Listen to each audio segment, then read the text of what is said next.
Good evening from New York. I'm Alicia Menendez in for Chris Hayes. While star witness Michael Cohen testified against Donald Trump at his New York trial yesterday, the former president was joined by quite the entourage of defenders. Now, according to reporting from Rolling Stone, quote, in the early days of the trial, the former president was infuriated by the lack of visible support from his allies at the courthouse. Where are they? He complained earlier this month. Well, Trump's allies, they now appear to have heard those complaints loud and clear. They showed up in full force in downtown Manhattan. Yesterday, Trump received visible support from multiple members of his family, his son Eric, along with daughter-in-law and co-chair of the Republican National Committee, Laura, as well as a who's who of Republican politicians. The surrogates included former Republican presidential candidate Vivek Ramaswamy, Florida Congressman Corey Mills and Byron Donalds, North Dakota Governor Doug Burgum, and even Speaker of the House Mike Johnson. Trump's entourage was united in their message as they all spoke to the cameras. All of us are here as friends of Donald Trump, supporting him in our personal capacity. President Trump is innocent of these charges. The American people have already acquitted Donald Trump. The judicial system in our country has been weaponized against President Trump. This trial is a joke. This thing is a farce. There's no crime here. Where's the crime? There is no crime. It's so corrupt and everybody knows it. The Trump surrogates also used their time at the microphone to level more personal attacks against Michael Cohen, a witness, even Judge Juan Merchan's family. Of course, they were saying what Trump himself cannot because he is currently under a gag order. I'm going to talk more about that later in the show. But the other clear intention of the Trump gang was to bring the campaign to the courthouse. Several of the surrogates were obviously auditioning for vice president, with Ramaswamy, Donalds, and Burgum all reportedly under consideration. The entire group, in coordinating outfits, a dark suit and a red tie, even recorded a fundraising plea for Trump's campaign, led by Laura Trump and posted to her social media account. We're here in court with President Trump standing with him, but we need you to stand with him too. Go to DonaldJTrump.com. Support President Trump in his efforts to win this election. These Democrats are nuts and they must be defeated. Anything you can give would make a world of difference. We are here fighting the good fight. They cannot win. We need your help to make America great again. Let's make America great again. And he's the man to do it. So, while Trump's entourage may have provided some moral support, politics was clearly their main purpose. I'm joined now by Congressman Jamie Raskin, Democrat of Maryland. Congressman, first, your impression of the political support you saw for the former president this week. Well, you know, they're all attracted to the Mecca of the courthouse in order to demonstrate their complete obeisance and sycophancy to Donald Trump.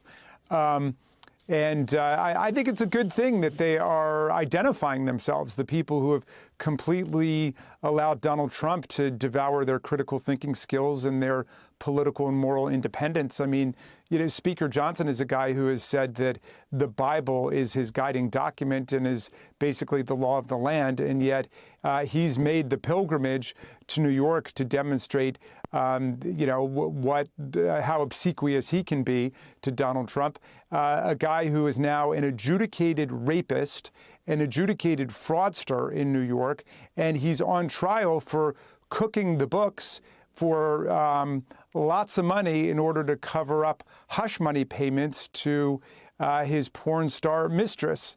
So, you know, I'm a member of the Free Thought Caucus, and we've been saying all along that Speaker Johnson's adherence to religion is just a form of political tribalism. It doesn't have anything to do with religious principle, and now he's showing the whole world that that's true. Especially interesting since he is not on that list, what I would call a long list, not a short list of potential VP picks.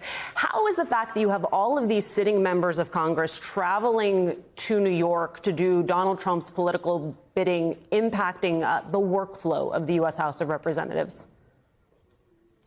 Well, I know that they have to move one farce, which is the scheduled hearing and markup session about holding Attorney General Garland in contempt for actually complying with their order and turning over the complete transcript of Donald Trump's interview with special counsel Hur. Now they've decided that's not enough. They don't just want the verbatim transcript. They want the audio tape. And in order to salvage their completely discredited and humiliating impeachment voyage, they're trying to hold Merrick Garland in contempt. Well, that was scheduled for 11 a.m. tomorrow, and we just got notice it's been moved to 8 p.m.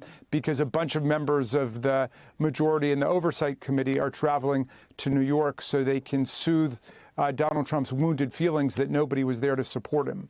As you said, one farce crowding out the other. So all of this, right, they're standing in front of the courtroom. They're doing fundraising appeals from inside the courthouse, all in the service of a second Trump term. When we talk about the potential dangers of that possibility, there was reporting in the Washington Post about a Mar-a-Lago dinner where the former president, he promised to ease regulations on the oil industry while asking executives to steer $1 billion to his campaign.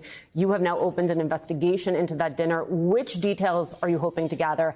And how do you establish that as a quid pro quo?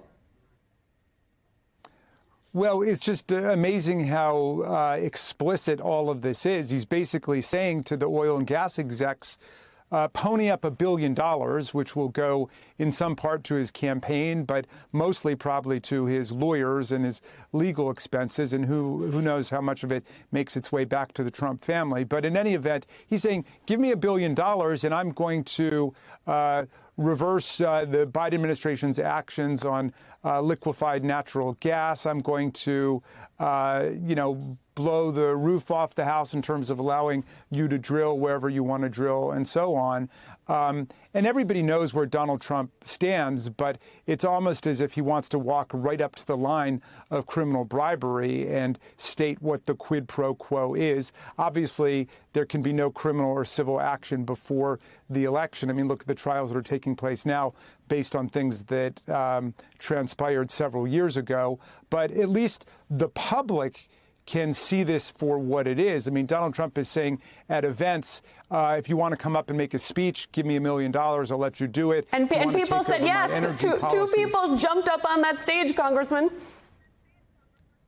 Yeah, and that in itself might be a campaign finance violation. Again, we've got a kind of dysfunctional arrangement at the FEC because the Republicans blockade any action. But, he asked for $1 million, which is more when you add it up than all of the different elements he could actually be soliciting for. But I don't want to place too much faith in the legal system, the campaign finance regime. I'm putting my faith in the people. The people have got to understand what's going on. We've got two completely contrasting schools of thought about what government is. And one says government must be an instrument for the common good for all of the people. And the other says government is a simple money-making operation, an instrument for private self-enrichment for the guy who gets in and his family and his businesses. And that's what the GOP has become. And that's the scandal and that's the shame of all of these Republicans who are, taking the Metroliner up to New York so they can prove to Donald Trump how much they love him. They may be learning the wonders of Amtrak. Congressman Jamie Raskin, thank you so much, as always, for getting us started.